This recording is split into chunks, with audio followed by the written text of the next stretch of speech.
Hello everybody, welcome to MTG Dungeon. This is round 4, Mono Red Burn versus Green Red Eldrazi. Here with guest commentator Eric. Hey guys.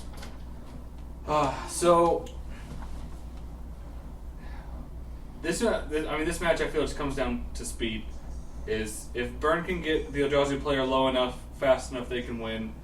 If they can't, then the Eldrazi player will just beat them. We'll crack back harder. Okay, and this is red-green Eldrazi, correct? Yes. Not Eldrazi Tron? Okay, Yes, it's red-green Eldrazi. Okay, that's a totally different deck than Tron then. So, I was going to say, as a Tron player who runs Eldrazi, but yeah, totally. I actually haven't gotten a chance to play red-green Eldrazi or play against it at all. So this will be interesting for me. So it looks like we have a turn 1 Riftbolt suspended by Christian and a turn 1 Hierarch from the red-green Eldrazi player. So Riftbolt comes off suspend. I think you do. I think you just want to try and get as much damage in as possible. Yeah, because this deck's pretty aggro from what I've heard, so that makes sense. Although I'm still a little surprised that he didn't bolt the bird. Like, it's always a good play. But, like... There are scarier things later on, though. Yeah. Looks like... he has an Eidolon in hand. I think he wants to play that.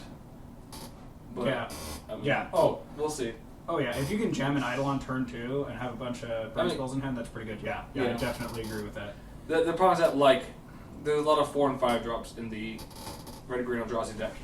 Is there? So yeah, because you have the Thought-Knot Seers, you have Bloodbraid Elves, you have... Oh, that's right, they run Bloodbraid. You have Reality Smashers, so it's just like... Okay. I don't think the card's great. Like, you can deal some extra damage, but, like, you shouldn't bank on that being your win con. Yeah, fair enough. I forgot that they were running Bloodbraids, but that totally makes sense, because there's a lot you can hit in your deck with that. Ew, he's got a Smasher in his hand, that's gross. Yeah. That card's gross. If he can stick that Smasher against Burn and not be too low in life, he pretty much just wins, because Burn really cannot deal with that card at all. No, we have a land from Burn. I see a Lightning Strike and a Lightning Bolt. I think we should put both those to the Dome. Yeah, I definitely agree with that. It puts him down to 6. However, I would have done it on his turn. They're both instant speed, so I think doing it. I don't think it really matters because you're not gonna at this point. You're not gonna go for the creatures. You just want to. That's true. Go for it. He also needs to remember to attack. Yeah. So if he attacks, puts him to 7. Lightning strikes him, it'll put him to 4, and so then you have him in a pretty decent range. No. I'm actually also he does take 2 from each of these. Yeah. Oh yeah. Eidolon is both players. Yep. If you don't know that, Eidolon says whenever a player casts a spell with CMC 3 or lower, you must take 2 damage. Yeah. And actually 2 puts him down to 4. Yeah. And it does not target as well. So if someone has the ley line up, they're still going to take it. Yeah. Because it's everybody. Let's see, he's got 4 mana right 3. now. 3. Mana Reshaper. It puts him down to 2. I think he just loses this game. Yeah, at any point, if you're 3 or below against a burn deck, you're just like, I don't think I win this. Yeah. Oh, I know. That's game right there. Don't even play your land. Just bolt him. Be a nice guy. All right. There you go. Game 2. Yep. All right. So, looking at sideboards. I feel that Sloth is going to bring in his Chalice of the Voids and possibly Engineered Explosives. So on Burn side, he does have Blood Moon. I see that coming in. He has Blood Sun. I don't know for sure if he'd bring that in, but I don't think so. Because the only land you hit with the Blood Sun is just the temples. Okay, yeah. See, I don't know the land base in Eldrazi very well, so I see the Molten Rains. I'm pretty sure he brings those in. Possibly Pyroclasm. I feel you'd also bring the Smash the Smithereens from the board. Smash the Smith. Well, what would you be hitting with it? What artifacts is Eldrazi? So you saw Mind Stone. Yeah. You assume they run like expedition maps. Oh really? That's what you're gonna assume if you don't know. Oh well, I guess that would make sense if you don't know because of the Eldrazi temples. Yeah, and also there are some lists that run Batter Skulls as well. Ooh, that's nasty. In the main board. Ooh. The main board or sideboard, so those are usually just good targets to have. Okay, I can see it. And of course the Burn player has these sweet, limited edition red sleeves. So I think the red-green Tron player from their main board would drop the 2 dismembers. Yeah. Maybe the Mind Stones. I don't think the Mind Stones matter as much. Either way, but the dismembers for sure, because you do not want to lose that 4 life against Burn. No. That will kill you. And so I said, like... Or 6 if an Eidolon's up. He is pretty gross. Yeah, and the red-green Tron player is playing a 1 of Batterskull and a 1 of Wormcoil Engine in the main board. So, wow. So, He's running Wormcoil too? I mean, it's a fine 1 of in the main board. Absolutely. So I said Smashing the Ring is also good against those. So yeah, I feel just the Engineered and the Chalices. So you take out Dismembers. Maybe Eldrazi Obligators. I think you might cut 2 of those as well. Now, which Eldrazi is that? Is that the one that steals a creature? Yes, it's the one that active take reasons. I think you take out 2 of those. Like you keep 2 in because if you can steal like. The average burn deck's only going to run, a total of 4 different creatures being like Grim Lavamancer, Eidolon, Swift Spear, and as a right, but if you take a Swift Spear and like get a couple extra prowess triggers and deal extra damage, that can't matter. So I think like even if 2 is fine. Okay. I'm not sure what do you think the burn player would take out for what he wants to bring out of the sideboard? Lightning Strike for sure. It's just a 1 of, and it's not a great card, but it's not terrible either. See, what else does he have in here? I can't read that. What does that say right there? This Flames of the Blood Hand and Thunderous Wrath. Oh, okay. I would probably drop Thunderous Wrath. Yeah. Like, that's you want to have that, unless you're playing like Magma Sprays, where you're able to scry 2 and kind of stack it a little bit. Yeah. It's not as good. Yeah. Yeah, the Burn player actually just picked up his Goblin Guides recently, so I'm really proud of him. He's doing pretty good. His deck used to be quite budget, yeah. And now it's actually starting to morph into a competitive Burn deck. Like he's getting closer and closer every week. So looks like we got 2 land and some burn spells to open in hand on the Burn player. Looks good. that Looks like the Eldrazi Tron player. really good starting hand for Looks Burn. like they have 2 land. I hate to tell you, the farther you lean, you can't see the cards better. It's could on try. the screen. I could try. it's natural to try. I know. It's like, It's just like all of us do it. It's like if I keep leaning, it's like it's not how this works, guys. But I know. we'll try. Mind games, man. So I feel like you drop the Swift Spear. Oh, he's got a Thought Knot in his hand right now. That's pretty good. Yeah, but I think as a burn player, you should drop the Swift Spear, hit for 1, and then try and. Well, he's got a Spark Elemental in his hand too. So it's kind of, I agree with the Swift Spear, but Spark Elemental would have been a good play here too because it's a free 3 damage. Right, and but it's like, not going to get more value in. It's not, but at the same point, like if he, I would say at best he plays a Temple and then plays a Matter Reshaper. That's true. Like then you can just go like Spark Elemental, like bolt the Shaper, bolt into the dome, and swing, and you're still going to trade up. Yeah, I guess. Chalice on 1. That's. It's good that he played the Swift Spear now. Yeah. The Swift Spear is just going to get him more. I honestly hate this card, and it's just because so many decks get just shredded on 1. No, I mean that's why you have to have the answers for it. Oh yeah, totally. Like I mean I'm pretty sure that's why he also like he Of has course. Smash the Smithereens in from his sideboard, I would guess, and so he like that's on 1 Smash Smithereens still hits it. So yeah, I was gonna say the only reason I hate this card is because I went up against a deck once upon a time that literally went like Simian Spirit Guide, Mountain, Chalice on 1 next turn, play land, Simian Spirit Guide again, and then Chalice on 2, and then Blood Moon, and it's just the worst thing to go up against. But luckily, oh man, look like the Spark Elemental Lava Spike would have been a perfect turn 2 because then you're dealing 8 points of damage. He still has a Rift Bolt though. Oh, does he have 2 Rift Bolts? Yes. Oh, that's great. He has 2 Spark Elementals Suspend though, too. both Rift Bolts, swing for 1? That's amazing. Don't forget they're a 3-drop, bud. Yeah, and I think it's. Oh no. Please don't pass. No. I think he might be asking about. Yeah, how that works. he's asking for a clarification Okay. on the prowess triggers as well. Because like, the prowess triggers will I think he's happen. asking even if Chalice counters it, the prowess trigger still happens, and Yes. explaining that yes it does. Yes, it absolutely does. Thank goodness. Yeah.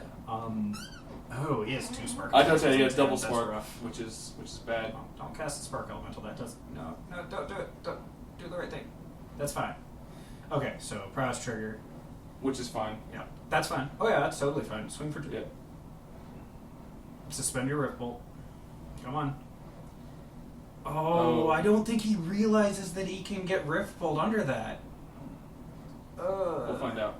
I mean, Matter Shaper now, yeah, it's a little. Alright, well, for future reference to all of you out there, Bolt is a 3-drop card, regardless of how you cast it.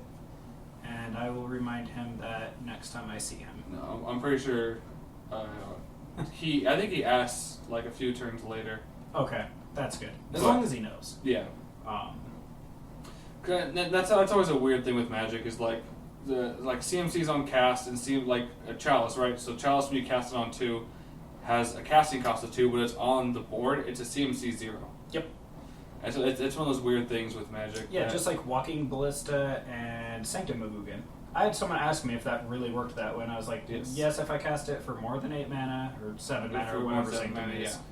And then yes, it does, even though it's a 0 CMC spell, which is very weird. Well, it's because X counts as. Well, I say the CMC spell is where you paid into it, but as a permanent, it's a CMC 0.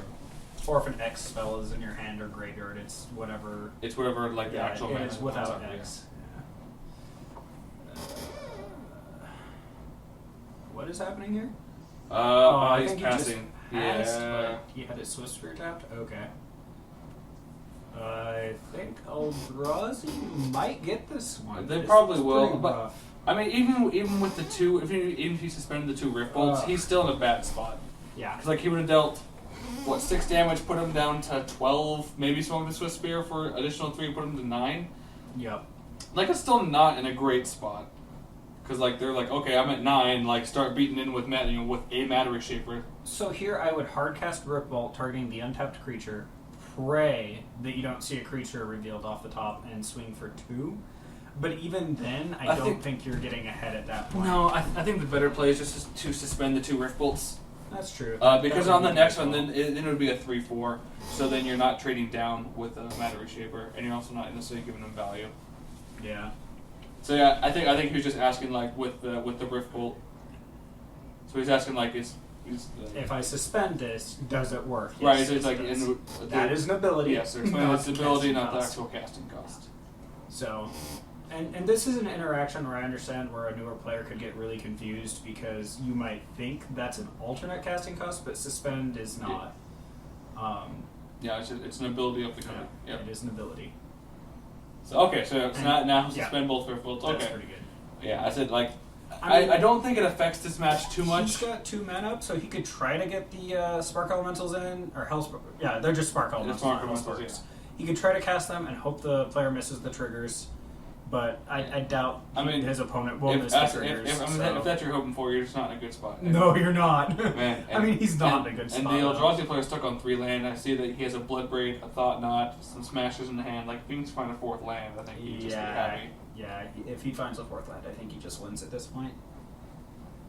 Okay, is he gonna smash in? Are you gonna play like an Eldrazi player? Are you gonna play like a? I think honestly, I think you attack with just 1. Oh, all right. Oh, because there's 2 Rift Bolts, so he wants to keep. I guess that makes sense where he's coming from. Ancient Stirrings. So draw. And the second one is a land. Okay, I mean. That is really good for the Eldrazi player right now. Yeah. So triggers twice. Yep, and then he will draw for turn. He's like, what? Yeah, that's how that works. Alright. And an Eidolon. Alright. I mean, that's actually really good right now. That's better for him. So, okay. Yeah. So, me personally, with his hand right now, I would have tried to cheat the Spark Elementals into play, even though they're inevitably going to get countered.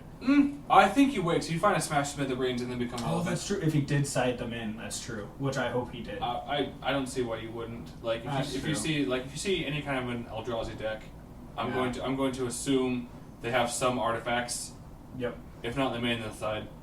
So then he should be attacking for 3, putting his opponent to 13. I believe. Yeah. Yeah. It looks like he's at 16. So it's 3. Yep. Yep. All right. So down to 13. I am amazed that I have not gotten to play Saw since he got this deck. It's all random draws. All right. So Thought Knot Seer seems fine. Yep. I mean, it's. Yeah. I mean, to be fair, this is not as bad as it could be right now. No. I say it's like, all right, you're gonna get a. Right, it says, a worthless card, yeah. Was it CMC 3? But he's like, no, it's 4, so it's fine. Yep. I think Sloth is smart not playing like the Bloodbraid here, Yeah, because it could shock trigger at that point. Well, you can choose not to cast it, but it's just like you can't swing the Bloodbraid into an Eidolon because it's like yeah, it's just like it's going to be a trade for Yeah. sure. I think the burn player is going to take that trade and just be so happy with life right now. And right now, and he should have fetched just to thin the deck. I agree. That was a good top draw. Too bad he can't use it. Yeah. Gotta love that Gabbin guide. So I mean, at this point, I think you just pass. Yeah. Gotta agree. Make him scared that you have a spell in your hand to get prowess. We also need to make a note of, in an actual tournament, you have to keep your hand visible at all times. You can't like put it under the table, which I've noticed. I've noticed a lot of people have been doing that too. It's not really nice. It's some of the newer ones. We gotta let them know that if you're not gonna use your hand, just put it face down on the table. If not, then it creates more issues. Well, yeah, especially in bigger events, that can cause a lot of issues. Bloodbraid into Ancient Stirrings. I'd take that shock. I mean... Really? He's going to tuck it. You're 13. I mean, to be fair, he's tapped out, though. And Chalice is on 1, so he would counter it. It would counter itself. Oh, I keep forgetting Chalice hurts them, too. Yeah. Same thing with Eidolon. Yeah. Eidolon is Bay, but that stupid overflowing... Both at 13. No, it's Chalice of the Void, not Overflowing Chalice. Yeah. I get those two mixed up a lot. They both have charge counters. He needs to be fetching. Yeah. Just to at least shuffle a deck. Yeah. But at this point, it's draw a card, basically. It's not draw a card, it's spin the deck. Like, it's the biggest thing is shuffling the deck, I think, at this point. That, and you're less likely to draw land. I always rationalize a fetch land as pay life, draw a card. But your card is guaranteed a land. Statistically, it doesn't. It's over. Yeah, Greylock Smasher is really bad. Yeah, especially if he's at 13. I don't think he can come back from this, dude. That's a smasher. That is Burn's bane. So my experience with Burn and Reality Smasher is you should kill them before it hits, and if you don't, it's not that you should kill them. You should have them in a spot where you can. Yeah. Where you're going to kill them in 1 turn or less. And that's a lightning bolt. All right. Now, Reality Smasher completely counters the spell, correct? So no. It counters a spell unless you discard. Okay, but it is a counter effect. Yes. That is silly. That is so silly. So Searing Blaze against that card is not good if you only have 1 card in your hand being Searing Blaze. Correct. But again, it's just like it's a land. Like, all right, pitch land, deal you 3, which is the more important thing.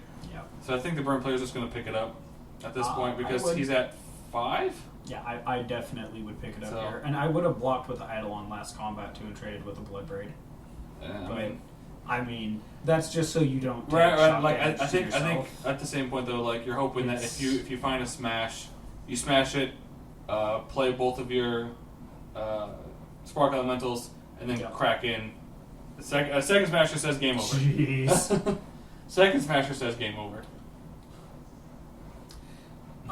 Red-Green Eldrazi seems like an extremely fair deck. I really like it. It's interesting. I mean, sometimes you get the ridiculous starts of Double Temple, Thought Knot, yeah. Any Temple deck can do that, though. Yeah. Double Temple, Thought Knot. Whee! Right. It's not as bad as Ayavugan into that stupid Eldrazi Mimic bullcrap. Yeah. That was so disgusting. Well, I was so mad when they did that. No, I mean, it's like, hey, look, here's 3 Mimics, next turn, here's a Thought Knot Seer, hit you for 12, next turn, like, here's a Smasher, good game. Well, keep in mind, I was a Tron player at the time, so I was used to having Ayavugan to, like, tutor out OG Emmerku and stuff, and when I saw that 2-drop printed, I was like, well, something's going to get banned. Yeah. And it was Yeah. Game 3. Yep. Well, I just gives you more value than the Temples do. Yep. So, if the mono-red player did not bring Smash Smithereens in... He's definitely doing it now. He should have brought them in now, but I'm pretty sure he already brought them in, so... Yep. I wouldn't mind if the players gave us a little note that told us what they sideboarded. That's why we have the deck list, because once you see the deck list, we can actually assume get a pretty good idea of what they're playing. Yep. Yeah.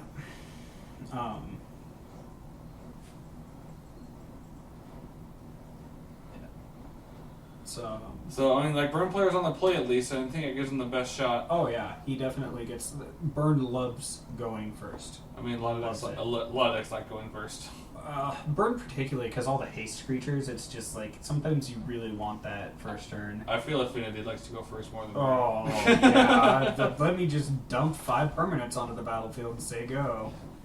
Whenever I see an Affinity list and they drop like 2 cards on the field, I'm like, okay, you should not have kept that hand, or you mulliganed a lot. One or the other. Well, no, because usually what it is like it's like multiple Cranial Palladiums or like multiple Arcbounds that just put them better for the long game. I don't know how I feel about that. Having 2 Arcbounds on the board is just really difficult it's to deal disgusting. with. And so It it's is. like, yeah, it's like Arcbound 1 each, Arcbound 2, and then stupid things happen. It's just like, oh, okay. yeah, especially like a man land. It's like, alright, well, protect 1. Are you going to the other one? I'll put it on the man land and then start beating you for infect. Yeah, one of our friends only plays Affinity, and he's quite good with it, but he did miss lethal that one time. Bad player. Alright, let's see what these... Alright, well, Burns Game. got the play. Let's see what happens. I'd say it's anybody's game at this point. Yeah, I said if Burn can get underneath him fast enough, That that does not look like a good hand for a Eldrazi player. I know. I'm like, he's got the batter skull, but that's not worth it. You better. Oh, he does have a temple though. Yeah. Maybe he'll keep it. The Burn player does have a Shadow Storm in hand as well, so that's actually really good against. Oh, really? Ooh, that's pretty good. It's really good against the Chalices. And, Yeah, and Chalice will never hit that card. Well, I mean, it can, but like he's never gonna put it on 4 against a Burn deck. Don't think about it. If you can get 8 mana out for a Chalice, I think the game's over. Yeah. Oh, he did keep. So he must have something else good other than the Eldrazi land in his head. I think he has a Cavern, and I think he has a Hierarch. I think that's the plan he's on right now. Oh, okay. That seems pretty solid. That seems really bad. That you have to like play a Cavern named Human when you're an Eldrazi deck. But the waste mana is fine. Like, you don't care. Colorless, whatever you prefer. I mean, no turn 1 play from the Burn player, but Oh, really? but Hellspark Elemental and Eidolon And he's both got- seem really good. Whoa, he's got a lot of land. Alright, well, I guess he can hardcast that Shatterstorm, which is probably good because his opponent does have Chalice in his hand. Yeah. Cavern naming humans. Yep. Yeah. You called it. Alright, so now we're gonna that's see- like it doesn't feel good, but I mean, hey, if he's got a Thought Knot Yeah. in his hand, wait, is that a Reality Smasher? yes. Ugh. That's gross. Okay, Eidolon seems good here. I think it's fine. I might have gone with Hellspark first, but I always tell people if you can jam the Eidolon turn 2, it's probably I the think the right play. Eidolon's better because if he starts playing like if he plays Chalice, he's going to take damage. If he plays like the Yep. Ancient Series, he's going to take damage. Oh, that's... Well, wait. It's- Hypothetically, if he cast Chalice for like 4 mana, though, wouldn't it get around that? Like, he's Yeah, not going to do if, that. If he but- casts Chalice 4, yes, because the Okay. casting is 4. Yeah, that's what I But see, the thought. Chalice on Yeah, that so is he's he gonna takes take damage. the So he 2. takes 4 damage total, which is better than Hellspark only dealing the 3. It's true. That's Eidolon getting value in right there, guys. That's a Rift Bolt too. That's a pretty good top draw. Oh, wow. So he did like get like rid of that. Hellspark. He can swing with... So he should take 2 going Okay. to 18. Yeah, this card is really good, actually. It's a especially, great budget especially card. especially for budget ones. It is a Spark Elemental that casts out a graveyard for the same price. So for 2 mana, you cast him, you get a 3/1 haster that dies, and then you can bring him back from the graveyard. I can't remember what the ability's called. It's the Unearth. Unearth, there you go. So suspending, so I think, attack for 5, put Sloth to 11, which He seems might- fine. You might actually get him this time. You might, the Hellspark Yeah. attack in his turn. The Burn player should be at 18. I was going to say, don't put that Rift Bolt in the graveyard. Oh, so gross. 2, 3, 4, 5. Yeah, he's got it. That's really bad for the Burn player. The problem is that he can't really attack. Well, Because if he attacks, right, the like Burn player can also damage race him still. what's I'm saying, like if he attacks, So- then the Burn player puts him to 5. Burn player, you did not take 2 for your Eidolon. That's why I just Bad. mentioned that earlier. Bad. Well, I just noticed like the turn cycle completely shifted in it. He still didn't Yeah, okay, so all right, they he's got 16. their Rift Bolt, so he should be Oh, at 16. no. Second Rift Bolt is pretty good. take. Yeah, what's he at 8? So, I think you just unearth. Unearth, suspend Rift Bolt unless I missed something in his deck. No, I say unearth. Alright. So see. I'm a fan of doing things like fetching on your opponent's end phase, but there's really, I mean, he only runs mountain, so and he Well, has no landfall. The other thing was that then abilities, so- it forces your opponent to think that maybe you have like a Searing Blaze. Because right, That's like unearth the Hellspark Okay. Mantle, swing with both. Like, do I really want to block with the 5/5? That is a take good point. damage and then take more damage and then lose my blocker. Yeah, like that's a it really forces good them point. to have to think. So I agree with you. Then you unearth the Hellspark and just go to combat. Yeah, and you check with. Right, Which so, he did the thing I was thinking of. Yeah. But I mean, I agree that your play was absolutely correct. even then, like right, you can still unearth it and still attack because then he still has to figure out a lightning bolt that will trade evenly either way. And he is going to unearth here. And it's also nice because the unearth doesn't make him lose the 2 from the Eidolon. So. Yeah, because it's an ability. Because it's an ability, it's not casting. I'd laugh if he took the shock damage here and put his life total to the proper I mean, amount for that's the right wrong for the wrong reason, right? But I mean, and also like Sloth being at 8, right? Like if he attacks with both, if he blocks the Revel, he'll take 3, go into 5, take a bolt, go into 2. He's in a Yeah, I think like Bird that just- might actually get this one. Yeah. It'll be interesting. Well, actually, I don't know what I would block here if I was the eldrazi player because that Spark Elemental coming in for 3 spree. Well, I think Eidolon's going to get more value in either way. I think because I don't want to go to I don't want to go to below. I think I block the Hellspark and take 2 going to 6. Yeah. Because then it forces him to have 2 bolts in his hand as long. Well, as at least one more because of the Rift Bolt. Yeah. Well, that's what I'm saying. You have to have a second bolt. And so he has a second. He has a temple. He has a Thought Knot Seer and a temple. Well, he has a temple. We also have the Batter Skull. And so I think Sloth's plan now is just to play the land. The Batter Skull, he could actually come back from this. Wow. I think he has to. It's Batter Skull. Yeah, I definitely would. I forgot he had the Batter Skull. Yeah. And don't forget that token trigger, guys. Yeah. You can do that. I've watched people do it. Yeah. And it's just like, oh, that's sad. Like it's not good now. Right. So yeah, and explain what Batter Skull is, and like it's not fun for anybody. Yeah, I love playing that card So- in Legacy. It's so good. Put a Sophie Oh. and just laugh. Christian can. Well, so like right, I don't think I don't think Sloth attacks with the Smasher. I wouldn't just because of the artifact destruction threat here. Well, I don't think it's that. It's the fact that like you don't want to lose like an attack, and like an untriggered blazing the Searing Blaze. Ah, yeah. Now, here's what I find interesting. He actually has a Shatterstorm in his head. Please play it. Please I think play it. It would be if he had one more, like I think. It's great. I have never seen a Batter Skull die this way before. This is hilarious. I mean, Sloth loses 2 permanents. Yeah, which is honestly not that great of a Shatterstorm, but I mean the things he actually killed with it were ridiculous. Yeah, that's pretty funny. Where's your 3 mana to bounce your Batter Skull? Noob. So, Christian, I think, has a land, and he has a. Does he? He has a fetch land, and he has the prowess. Yeah, he has Swift Spear in his hand. I saw that. I didn't know he had a fetch though. That's great. You definitely fetch and play Swift Spear here. I don't know if he will, but that is definitely how you play this. Because you want to go wide at this point. And then you swing with both of them.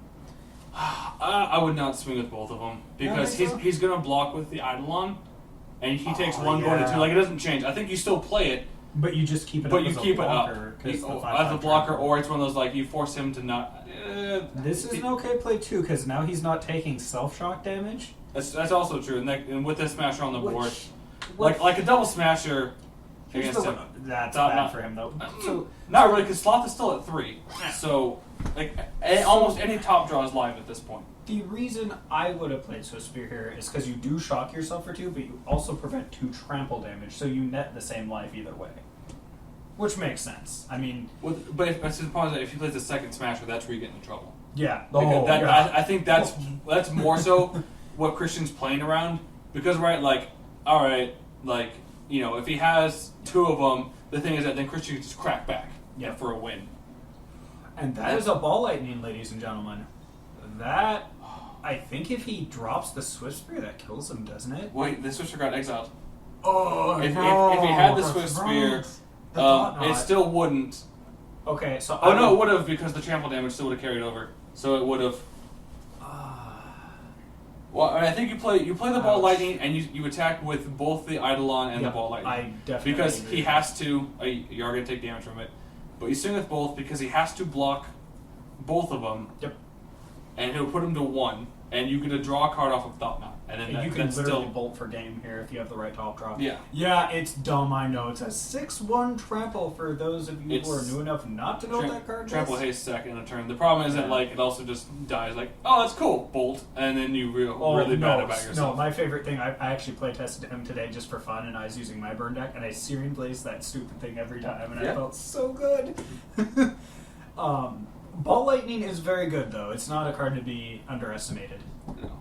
I mean, it's a great budget card. Yeah. If you're building a budget burn deck, Spark Elementals, Hell Sparks, Ball Lightning, I would still run Eidolons, Goblin Guides. I know Goblin Guides aren't really a budget card, but, you know, they're just great. I would pay $30 for that card any day. Yeah, I think Christian is just determining like the best line to play. Yeah, I think he's a little worried about swinging all in. Well, and the other problem too, right? Like, if your opponent has a red mana up in 2 cards, like, I think the worry might be like attacking with the Bolt Lightning, and then it being a like attacking with both, right, and having to be a Lightning Bolt, then the Thought Knot blocking the Eidolon, and then him cracking back for 9, which is lethal against you. Yeah. So this is something you do have. Like, I think Christian's also trying to be aware of, which I think is smart. It's like, I think at this point though, like, you have to go all in because a crackback is going to kill you either way. I really like watching Burn players actually think about their plays, because there's a big stereotype that Burn takes no skill, and it's just the biggest noob deck. It's not. Well, so like it's a very technical deck actually. Burn for the most part is a very autopiloted deck until there are certain scenarios where you actually have to start thinking. You know, I don't look at Burn that way. I look at Burn more like a control deck. It is an aggro deck, but it is also very much control, because you do have all of the kill spells. For little creatures. He's just swinging with the Ball Lightning. That's unfortunate. Yeah, I don't know. Well, I mean, at the same point, right? Like, he does get a draw trigger. And he also holds the Eidolon up, just in case. I mean, he can't play anything. Right. And it's a land. That's a fetch. Ooh. But he doesn't have lethal on board now. So the problem is that he's at 7. Yeah. So if it'll swing for 6. Right. So I said, like, if he doesn't block, whatever he draws, he just dies to. If it's a burn spell or not. Yeah, I definitely would block here. Oh, he just passed. Well, wow. I think Sloth is afraid. He should have fetched to shuffle. Well, I know why he didn't fetch. He's scared of that 6/6 trample coming at him, man. That's why you're forced to block anyway. Yep. Like, I definitely and like Sloth can't play anything. He can't play like Matter Shapers. He can't play Obligators because then he loses. Yep. He's at 1. Oh yeah, he's so as I said, I think you just do it that way anyway, because like if Sloth swings, I think you just block. Mm-hmm. Because that way, like at this point, you're on top draw mode anyway to try and win. You definitely block here because you can't afford the shock. Oh. He didn't block. So I think he loses now. I think he does. So the reason, for your information, the reason that you would have blocked here is because there's a burn spell. Win the game. Well, yeah. So you cast it. Unfortunately, the Eidolon trigger is going to resolve first. Yep. If neither of them catch it, that is. I'm pretty sure they just did. Right? So it was like, and so that someone off to the side pointed at Eidolon. Well, they're stating that. Yeah. Oh, it was you. It's me and both of us. So yeah. Because that's the question that came up. Is like, so that'll, like we were saying, you should have blocked, and that way on the top draw you would have had it. Yep. And Eldrazi in 3. Good job, guys. Hey guys, don't forget to go ahead and leave a like for this video, and click that subscribe button if you haven't done so already. Once we hit 50 subscribers, we will be having a giveaway. So let's go for it.